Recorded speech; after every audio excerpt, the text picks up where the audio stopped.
Je suis ton serviteur, rends-moi l'intelligence, et je connaîtrai tes témoignages. Psaume 119, 125. Nous parlons souvent du témoignage de Dieu, mais que représente-t-il pour Dieu, et quel but vise-t-il? Le mot témoignage se rencontre plus souvent cité dans l'Ancien Testament que dans le Nouveau.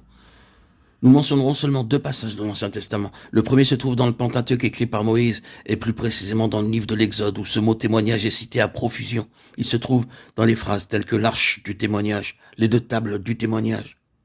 Exode 25, 22, 31, 18. Le second se trouve dans le psaume 119, où le mot témoignage est souvent répété. En observant attentivement ces 2 passages, nos yeux pourront s'ouvrir et connaître quelle est la réelle signification du témoignage de Dieu. Le psaume 119 fait souvent allusion à la parole de Dieu, aux préceptes de Dieu, à la loi de Dieu, au statut de Dieu, au commandement de Dieu et aussi au témoignage de Dieu. Le psalmiste associe ce mot, les témoignages et ainsi de suite. Nous sommes exhortés à garder ces témoignages au même titre qu'il nous est demandé d'observer sa parole, ses préceptes, ses lois, ses statuts et ses commandements. Cela peut nous paraître étrange d'entendre dire que nous devons observer les témoignages de Dieu. Mais nous voyons à travers la Bible que ces témoignages sont de la même nature que ses paroles, ses préceptes, ses lois, ses statuts et ses commandements.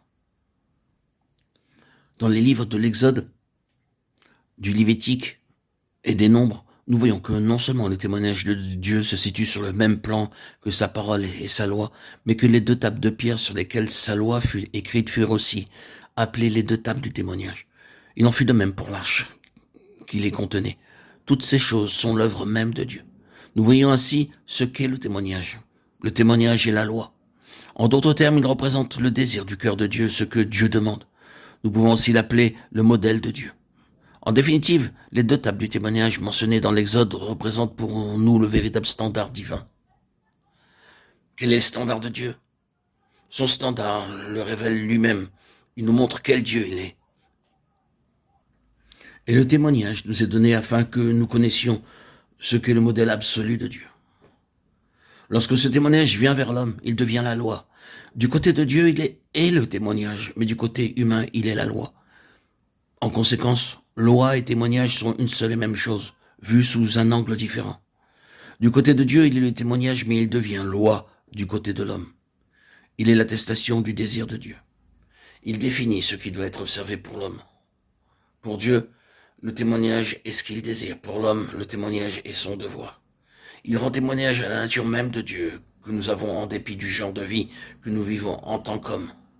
Quand ce témoignage est entre nos mains, il nous convainc de notre injustice pour avoir failli à l'égard du modèle divin.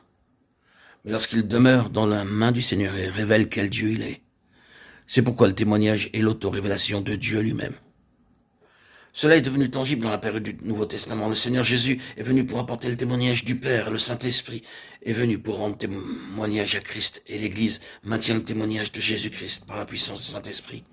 Témoigner de Christ aux autres signifie que nous leur disons ce qu'est Christ, qui il est. Cela s'appelle le témoignage.